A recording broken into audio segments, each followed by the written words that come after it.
സൗജന്യ ബസ് യാത്രയുൾപ്പെടെയുള്ള മോഹന വാഗ്ദാനങ്ങൾ നൽകിയാണ് കോൺഗ്രസ് തെരഞ്ഞെടുപ്പ് കാലത്ത് ചുവടുപിടിച്ചത്. പക്ഷേ അത്തരത്തിൽ കോൺഗ്രസ് മുന്നോട്ട് വച്ച ഒരു പ്രകടന പത്രിക, അതിൽ പറഞ്ഞിരിക്കുന്ന കാര്യങ്ങൾ അതൊക്കെ കോൺഗ്രസിന് ഇനി നടപ്പിലാക്കാൻ സാധിക്കുമോ എന്നതൊരു വലിയ ചോദ്യം തന്നെയാണ്. കാരണം KSRTC പോലും ഏതു നിലയിലാണ് ഒന്ന് രക്ഷപ്പെട്ടു വന്നത് എന്നത് നമ്മളൊക്കെ കണ്ടതാണ്, കേട്ടതാണ്. അപ്പോൾ അത്തരത്തിൽ സൗജന്യ ബസ് യാത്ര പോലെയുള്ള സാമ്പത്തിക മുടക്കം വരുന്ന ചില കാര്യങ്ങൾ പ്രകടന പത്രികയിൽ കോൺഗ്രസ് പറഞ്ഞിട്ടുണ്ട്. അത് നടപ്പിലാക്കാൻ കോൺഗ്രസിന് നിലവിലെ കേരളത്തിലെ സാമ്പത്തിക ഭദ്രതയൊക്കെ വെച്ചുകൊണ്ട് എത്രത്തോളം സാധിക്കും എന്നതൊക്കെ ഒരു ചോദ്യമാണ്. ഇവിടെ ഇന്നും ഇന്നലെയും തുടങ്ങിയ ഒരു സംഭവമല്ല. കുറെ നടക്കാത്ത കാര്യങ്ങൾ പറഞ്ഞ് ജനങ്ങളെ വിഡ്ഢികളാക്കി വോട്ട് പിടിക്കുന്ന ഒരു സമ്പ്രദായം. അതിന് തുടക്കം കുറിച്ചത് കോൺഗ്രസ് തന്നെയാണെങ്കിലും നമ്മൾ നേരിട്ട് കണ്ടതാണ്. ഡൽഹിയിൽ AAP പാർട്ടി കേജ്രിവാളിന്റെ നേതൃത്വത്തിൽ അധികാരം പിടിച്ചെടുത്തത് നമ്മൾ അന്ന് കണ്ടതാണ്.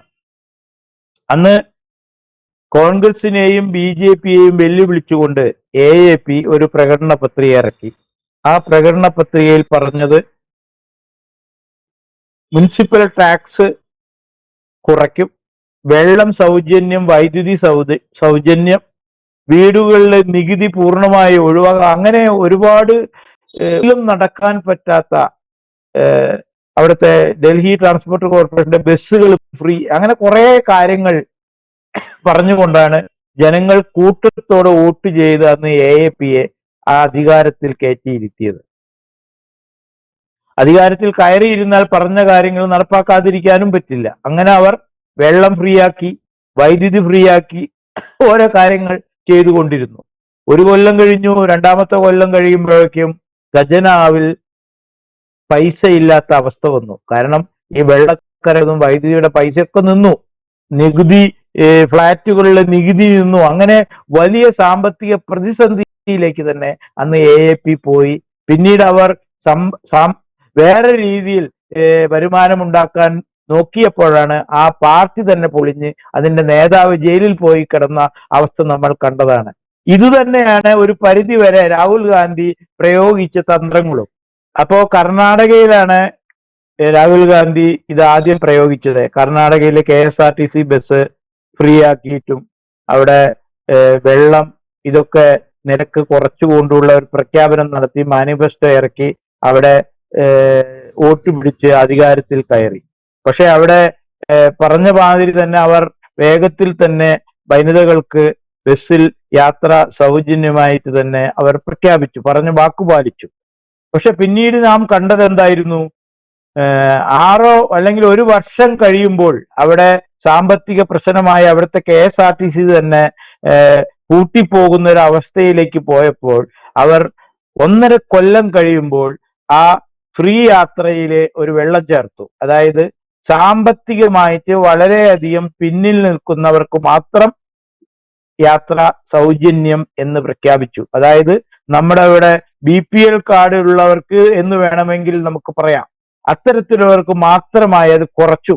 അപ്പൊ ബുദ്ധിയില്ലാതെ, ചിന്തിക്കാതെ, യാതൊന്നും വരാൻ പോകുന്ന യാതൊന്നും ചിന്തിക്കുകയോ ഒന്നും ചെയ്യാതെ എടുത്തു ചാടിക്കൊണ്ട് വോട്ട് പിടിക്കുക എന്ന ലക്ഷ്യം മാത്രം വെച്ചുകൊണ്ട് ഇത്തരത്തിലുള്ള പ്രസ്താവനകൾ നടത്തുമ്പോൾ അവിടെ വോട്ട് കിട്ടാൻ വേണ്ടി വർഗീയത പ്രശ്നമല്ല, തീവ്രവാദികൾ പ്രശ്നമല്ല, നടക്കാത്ത കാര്യങ്ങൾ നടത്തുമെന്ന് പറയുക. ഇപ്പൊ കേരളത്തിൽ നമ്മൾ ചൂണ്ടിക്കാണിച്ച മാതിരി തന്നെ ഈ KSRTC ബസ്സുകൾ, ഈ KSRTC ബസ് സർവീസ് എന്ന് പറയുന്ന ഈ സംഭവം ഈ കഴിഞ്ഞ ഒരു 6 മാസമായിട്ടില്ല, 4 മാസമായിട്ടുള്ളൂ എന്തെങ്കിലും ഒരു കളക്ഷൻ ഉണ്ടാകുന്ന ഒരവസ്ഥയിലേക്ക് എത്തിയിട്ട്. ഇത് ഒരിക്കലും ലാഭത്തിൽ ഓടിയ ചരിത്രം ഇന്നേവരെ KSRTCക്ക് ഉണ്ടായിട്ടില്ല. ആ KSRTCയിൽ ഇപ്പോ വനിതകൾക്ക് ഫ്രീ ആയിട്ട് യാത്ര ചെയ്യാമെന്നുള്ള ഒരു പ്രഖ്യാപനം നടത്തിയിട്ട് ഇവിടുത്തെ വനിതകളെ മുഴുവൻ ചാക്കിലാക്കി വോട്ട് പിടിച്ച് കസേരയിൽ കയറിയിരുന്ന് തൽക്കാലം വേണമെങ്കിൽ നടപ്പാക്കുമായിരിക്കാം. പക്ഷേ പകുതിയിൽ കൂടുതൽ സ്ത്രീകളുള്ള കേരള സംസ്ഥാനത്ത് ഈ വനിതകൾക്ക് ഇത് ഫ്രീ ആയി മാറ്റിയാൽ എന്ത് സംഭവിക്കും? ഈ KSRTCയുടെ കളക്ഷൻ പകുതിയായിട്ട് കുറയും, നിലവിലെ കളക്ഷൻ. കാരണം സ്ത്രീകൾക്ക് ഫ്രീ ആയിട്ട് സഞ്ചരിക്കാൻ തുടങ്ങും. കർണാടകയില് ഈ എന്താണ് വരുമാനം കുറഞ്ഞവർക്ക് മാത്രമായി മാറ്റുകയും കൂട്ടത്തിൽ പുരുഷന്മാർക്ക് ചാർജ് 3 ഇരട്ടിയായി കൂട്ടുകയും ചെയ്തിട്ടുണ്ട് കേട്ടോ. അത് ഞാൻ പറയാൻ വിട്ടുപോയതാണ്. അപ്പോ അത്തരത്തിലുള്ള പലതും ഇവിടെയും നമുക്ക് വരും കൊല്ലങ്ങളിലോ വരും മാസങ്ങളിലോ KSRTCയിൽ നമുക്ക് പ്രതീക്ഷിക്കാം. ഈ പറയുന്നത് ഒന്നും തന്നെ ഇവർ സ്ഥിരമായി നടപ്പാക്കുമെന്ന് ആരും പ്രതീക്ഷിക്കേണ്ട. വോട്ട് കൊടുത്തവരൊക്കെ ചിന്തിച്ചു കൊള്ളുക, നിങ്ങൾ കൊടുത്ത വോട്ട് വേസ്റ്റ് ആണ്. ഇനി വേറൊന്നവരെന്താ പറഞ്ഞിരിക്കുന്നത്, കോളേജിൽ പഠിക്കുന്ന വിദ്യാർത്ഥികൾക്ക് 1000 രൂപ വീതം മാസം കൊടുക്കുമെന്ന്. നടക്കാൻ പോണ കാര്യമാണോ? നോക്കാം നമുക്ക് എന്താ ഉണ്ടാവാൻ പോകുന്നത്. പിന്നെ അതിലും വലിയ തമാശ, കേന്ദ്ര ഗവൺമെന്റ് ഹെൽത്ത് ഇൻഷുറൻസ് 5 ലക്ഷം എല്ലാ സംസ്ഥാനങ്ങൾക്കും പാസ്സായതാ. അതില് 10% ഷെയർ വഹിക്കണം എന്ന ഒറ്റ കാരണം കൊണ്ട് പിണറായി സർക്കാർ അതിവിടെ നടപ്പാക്കിയിട്ടില്ല. ഈ കർണാടക പോലും അത് നടപ്പാക്കിയിട്ടുണ്ട്. ഇപ്പോ അതിന് പുറമെ അതൊന്നും പറയാതെ ഉമ്മൻചാണ്ടി ഇൻഷുറൻസ് 25 ലക്ഷത്തിന് ഇവിടെ നടപ്പാക്കുമെന്നാണ് ഈ പുതിയ മാനിഫെസ്റ്റോയിൽ പറഞ്ഞിരിക്കുന്നത്. ഇത് എങ്ങനെ നടപ്പാക്കും, ഏത് രീതിയിൽ നടപ്പാക്കും ഒന്നും അവർ വ്യാഖ്യാനിച്ചിട്ടില്ല. അങ്ങനെ അതും പറഞ്ഞിട്ടുണ്ട്. പിന്നെ എന്താണ് വൃദ്ധമായ, അതായത് അതെന്താ അവർ ഉദ്ദേശിക്കുന്നത് മനസ്സിലാകുന്നില്ല. വയസ്സായവർക്ക് ചില ആനുകൂല്യങ്ങൾ പ്രഖ്യാപിച്ചിട്ടുണ്ട്. ഇവിടെ ശരിയായിട്ട് വേണ്ടത് 60 വയസ്സ് കഴിഞ്ഞ എല്ലാവരും തന്നെ ഈ രാഷ്ട്രത്തിന്റെ ആൾക്കാരാണ്. ഇവിടെ സർക്കാർ ജോലി ചെയ്തവരും ചെയ്യാത്തവരും റിട്ടയർ ആയാൽ എല്ലാവരും ഒന്നാണ് എന്നൊരു ചിന്ത ഇവിടുത്തെ രാഷ്ട്രീയക്കാർക്ക് എന്ന് വരുന്നു, അന്നേ ഈ നാട് നന്നാവുകയുള്ളൂ. സർക്കാർ സർവീസിൽ ആകെ ജോലിക്ക് പോകുന്നത് 4%, 5% ആൾക്കാർ മാത്രമാണ്. അവർക്ക് വേണ്ടി മാത്രമാണ് പ്രത്യേകിച്ച് കേരളത്തിലെ ഭരണം നടക്കുന്നത്. അവരുടെ സാലറി കൂട്ടുക, അവരുടെ സാലറി കൊടുക്കുക, പെൻഷൻ കൊടുക്കുക, പെൻഷൻ കൂട്ടുക, ആനുകൂല്യങ്ങൾ കൂട്ടുക എന്നല്ലാതെ ഇവിടുത്തെ സാധാരണ ജനങ്ങളുടെ കോമൺ പീപ്പിൾ ആണ് സാധാരണ ജനങ്ങൾ. അവർക്ക് വേണ്ട ആനുകൂല്യങ്ങളോ അവർക്ക് വേണ്ട ഈ വൃദ്ധ സദനങ്ങളോ അല്ലെങ്കിൽ ഒരുപാട് പ്രശ്നങ്ങളുണ്ട്. ഇതെല്ലാം സ്റ്റഡി ചെയ്ത് അത് നടപ്പാക്കാൻ ഇവിടെ ഒരു രാഷ്ട്രീയക്കാരനും രംഗത്ത് വന്നിട്ടില്ല എന്നുള്ളതാണ് വാസ്തവം.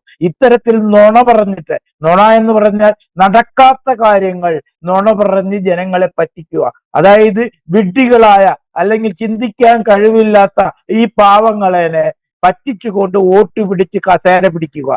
നമ്മൾ ആ ഷൂട്ട് കണ്ടതാണ്.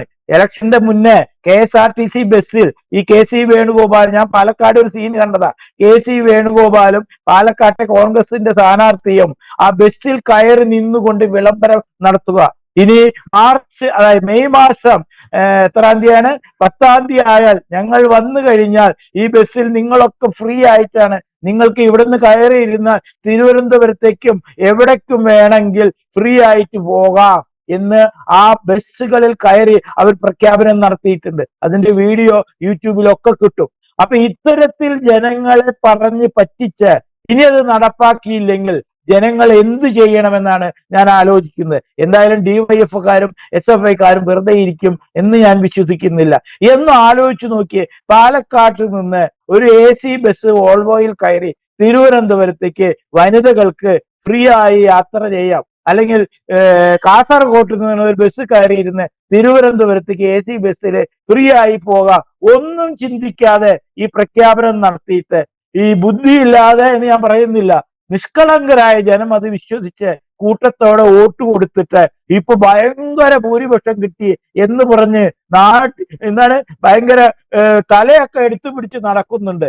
ഈ പറഞ്ഞ കാര്യങ്ങൾ അവർ നടപ്പാക്കുമോ? നടപ്പാക്കിയില്ലെങ്കിൽ എന്ത് ചെയ്യണം? ഇവരെ ഓരോരുത്തരെയും തെരുവിൽ വലിച്ചിറക്കിയിട്ട് ചോദ്യം ചെയ്യണം. ഇവിടുത്തെ എല്ലാവരും കൂടിയിട്ട് ഇത് വോട്ട് കൊടുത്തവരായിരിക്കണം അതിന്റെ മുന്നിൽ നിൽക്കേണ്ടത്. കാരണം ഇങ്ങനെ ജനങ്ങളെ പറഞ്ഞു പറ്റിച്ച് വോട്ട് പിടിക്കുന്ന ഒരു പരിപാടി ഇനി നാട്ടിൽ വേണ്ട. കാരണം കർണാടകത്തിലും തെലുങ്കാനയിലും ഒക്കെ തന്നെ ഇവർ ഇതേ തട്ടിപ്പാണ് നടത്തിയത്. നടക്കാത്ത കാര്യങ്ങൾ വിളിച്ചു പറഞ്ഞ് ജനങ്ങളെ പറ്റിച്ച് വോട്ട് പിടിച്ച് കസാര പിടിക്കുക. ആ കസാരയിൽ കയറിയിരിക്കാൻ വീണ്ടും തല്ലുകൂടുക അവർ തമ്മിൽ. ആ തല്ലുകൂട്ടത്തിൽ അവസാന ഒരു തീരുമാനം എന്തായാലും എത്തും. പക്ഷെ ആര് കയറിയിരുന്നാലും ഈ പറഞ്ഞ ഈ വിഡ്ഢിത്തരങ്ങൾ അവർ നടപ്പാക്കുമോ ശരിയായ രീതിയിൽ എന്നാണ് നമ്മൾ കാത്തിരിക്കേണ്ടത്. ഇത് വരുങ്ങളിൽ ഇവിടുത്തെ കേരളത്തിലെ ബഹുമാനരായ ജനങ്ങൾ അനുഭവിക്കാൻ പോകുന്ന കാര്യമാണെന്ന് എല്ലാവരും ഓർക്കുക. കാത്തിരുന്നു കാണാം നമുക്ക് ഇവരുടെ ഭാവി പരിപാടികൾ. പ്രകടന പത്രികയിൽ പറഞ്ഞിരിക്കുന്ന മുഴുവൻ കാര്യങ്ങളും കോൺഗ്രസിന് പാലിക്കാൻ സാധിക്കുമോ എന്നതൊരു വലിയ ചോദ്യം തന്നെയാണ്. സാധിക്കില്ല എന്നതാണ് യാഥാർത്ഥ്യം. കാരണം കേരളത്തിലെ നിലവിലെ സാമ്പത്തിക സ്ഥിതി അത്രയും മോശമാണ്. ഇനി ജനങ്ങളോട് പ്രകടന പത്രികയിൽ പറഞ്ഞിരിക്കുന്ന കാര്യങ്ങൾ പാലിക്കാൻ പറ്റിയില്ലെങ്കിൽ കോൺഗ്രസ് എന്ത് മറുപടി പറയും എന്നത് വരും ദിവസങ്ങളിൽ കണ്ടറിയാം. വ്യക്തമാണ്. Thank you sir. കൂടുതൽ വാർത്തകളും വിശേഷങ്ങളും നിങ്ങളിലേക്ക് എത്താൻ ABC മലയാളം സബ്സ്ക്രൈബ് ചെയ്യുക, ബെൽ ബട്ടണും അമർത്തുക.